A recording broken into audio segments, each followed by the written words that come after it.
Someone's going to get him, and it's going to happen before the draft. There's no doubt. I understand that. I think Trent Williams might still be on the market. He might be looking for his highest payday he can get, and he might still be there after the draft starts. I don't like a first-round pick for Orlando Brown, though. I don't know if he's worth the 21st. If it was a later, like a 30, I wouldn't mind it. Now, if the Colts want to give like their second and their fourth, for Orlando Brown. This is Chris Ballard, so he might make a smart move and pull it off. He just might. And then you would still have that first-round pick to go out and get a corner or a defensive end or something like that, right? Right. Don't forget, once you get Orlando Brown, you're going to have to extend him. Mm-hmm. That's going to cost money as well. So, and as of right now, I think we got 70 minus 13, 20. So what? $45 million in cap space that we got to deal with. And we got to get 2 defensive ends, a left tackle, and at least 1 cornerback, and that's minimum. That's minimum right now. And it has to be a veteran corner too. Yeah. Let's see here. Now, I've already talked about I wouldn't mind Chris Ballard spending or trading the first-round pick for Marshawn Lattimore, but that's on the defensive side. So, we're talking now about other stuff like you said, Orlando Brown. I don't know if there's any other guys out there that are actually on it because left tackles are so hard to come by anymore. And besides Orlando Brown, all the other left tackles are 30 or older right now, and it kind of makes you a little worried. You go out and get one of these guys, but how long are they going to last? I would like to get somebody who might be there for an extended, 5, 6, 7 plus years, rather than grab a 31, 33-year-old guy who might end up retiring in 2 or 3 years. That's just, because left tackle is so important. You want that consistency long-term on that offensive line.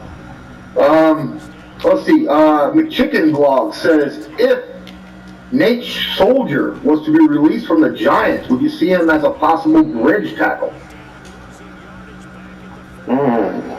We just went over the guys that's probably going to be here for 1 year, then retire right after. So Nate Soldier definitely might be one of those. I mean, he would be cheaper, I think, as well. He'd be one of those bridge guys, honestly, that could be a little cheap. You get him for like 10 or less. Whereas, some of these other bridge guys, I think that they might want more money because they're a bigger name, right? So that's true.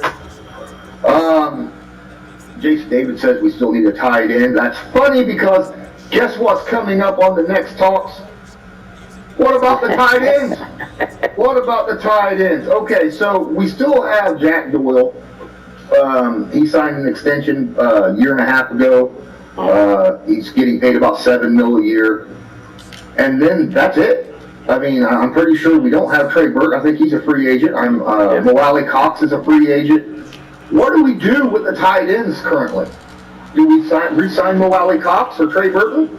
I definitely would like Mo Alley to come back. I feel like he was the best tight end out of all of them. Even though Jack Doyle's a pioneer, he's definitely one of the best to do it for Colts. But I think Mo Alley Cox has probably got the best upside. So I think I will take him over any other one. So Mo Alley Cox definitely has to come back. Yeah, Mo definitely shows. Him and Doyle it's like a tag team at tight end. Dynamic duo. They are great. A lot of people want to say, well, we didn't see Mo Alley Cox very much last season, but he was on the field. He was just blocking a lot. He's a great, whether it's pass blocking or run blocking, he's great at it. He was the 6th most offensive snaps for the Indianapolis Colts last season. And he didn't get thrown to a lot because he was held back, help pass blocking or run blocking for that whole time. And then obviously you've seen what he could do once you get him the ball. The only thing I don't like, obviously, that one interception he had last year where it hit him right in the numbers, that popped straight up right there at the goal line. That's something he can't have. But that's the one drop that I didn't like from Mo Alley Cox. The rest of the time, I think Mo's solid. I mean, we've seen him pull off some really fantastic plays. We're hearing a lot about Zach Ertz. Do you think the Colts either trade for him or wait for him to be released? If we do, it depends on how much.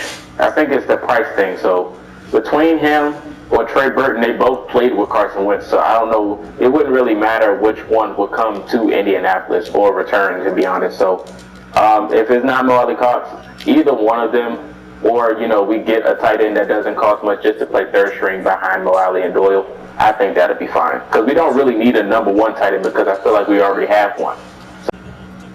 Yep. So, yeah, I don't.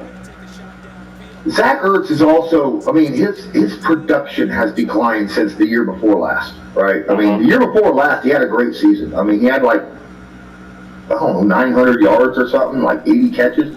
He was fantastic. And then last year, I mean, granted, he was hurt a little bit. So, I mean, that's curious at his age after that injury. How well is Zach Ertz going to come back to form?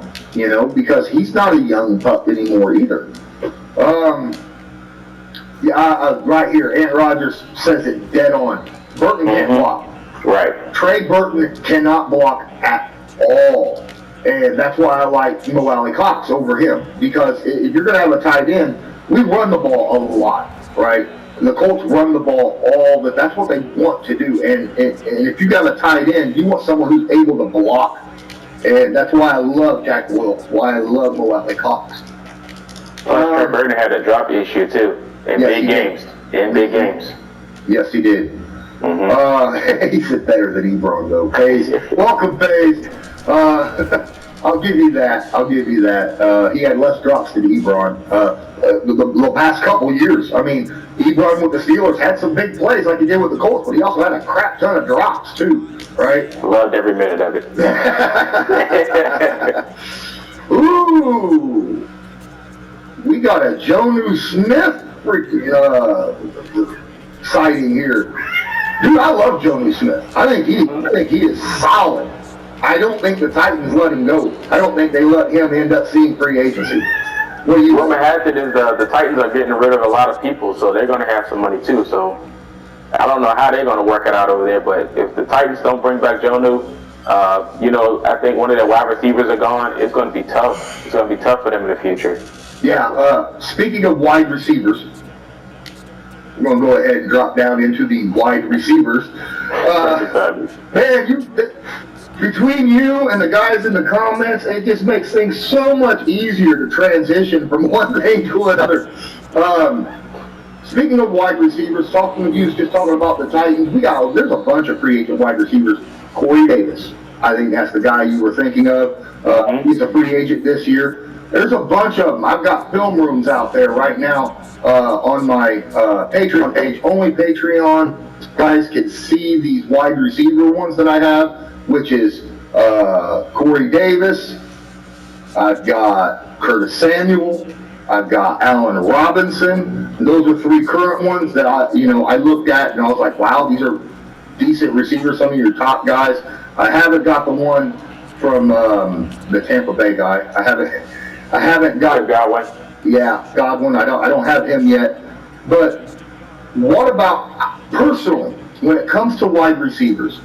I think I don't think the wide receivers for the Colts is a primary need right now. I think they have a very solid young group of receivers. Now, could you add to the talent? Absolutely. Even if T.Y. Hilton goes ring chasing and goes to a different team, doesn't sign with the Indianapolis Colts, I think the Colts' youth, especially if Paris Campbell can somehow, some way, find a way to stay healthy, I think the Colts have a dynamic young group of receivers. But do you think the Colts should go out there and maybe spend a little money in free agency for a receiver, or spend a second or a fourth or something like that in the draft? Yeah, so it's a tricky situation for the Colts because there's so many things we have to do in so little time. Definitely going for a veteran wide receiver would be a good move. But definitely the wide receiver that I'm most talked about that Indy would try to get is Allen Robinson. He's definitely number one on the board for most people. My personal preference was Kenny Galladay because I know he's out there. I feel like he got good upside as well. And I feel like he's looking to be a number one somewhere. And why not Indy, right? And I feel like a guy like Galladay will open it up. Him or Allen Robinson will open it up for Michael Pittman Jr. So it's definitely between those two. So if they had to go out and get someone like that, I feel like that'll probably be the best move. Try to not give up so much money, so you try to spread it out towards all the other needs that we need to fulfill. Yeah, well, like I said, we got 45 mil in cap space. Defensive ends run anywhere between 10 and 15 million a year. Cornerbacks range about 10, 15, depending upon if they're worth their salt, right? So that's three positions. If you're spending 10 mil a piece, that's $30 million. You're down to 15 mil. Now you're looking at like Allen Robinson or Godwin or maybe even Galladay. All three of those guys are going to want between 10 and 15 mil themselves. At least, I think Robinson's going to be pushing more towards the 15 mil than he is 10 mil. So maybe even more, because I mean, after watching his film, I was just blown away by his pass running in hands. It was just ridiculous. He's not the fastest receiver out there. I noticed that, but he don't need to be because of everything else that he does so darn well. No, there was a question up here earlier. I'm gonna bring this up. Let me see if I can't find it again in the chat. Good Lord. Yeah, free agency's full of wide receivers. I see that. Okay, I'm pretty sure. I'm sorry, I can't find it. I don't want to spend too much time looking. They asked, is there a receiver in this draft that's worth a first-round pick? Only a couple. Yeah. Couple. This is not like the last year and the year before, right? Where it's just chock full. You got more defensive end guys or defensive linemen out there. I think you got some cornerbacks in the draft that are pretty darn solid. Even there's a few offensive linemen. There's tackles. There's 3 tackles that I give first round grades. Offensive tackles, and then I think that if one of them drop, I think the Colts can get. There's about 4 defensive ends that I'll give first round grades to, and 4 cornerbacks that I give first round grades to. That's from what I've been. Now there might be someone out there that other people are grading lower that I haven't looked at the film yet. That I personally might rank higher, but because I don't go by what other people are saying. I take that as a reference to go look at their film and then make up my own mind, because not everybody reads film the same way. Right. It must have been Bob. Is there anyone?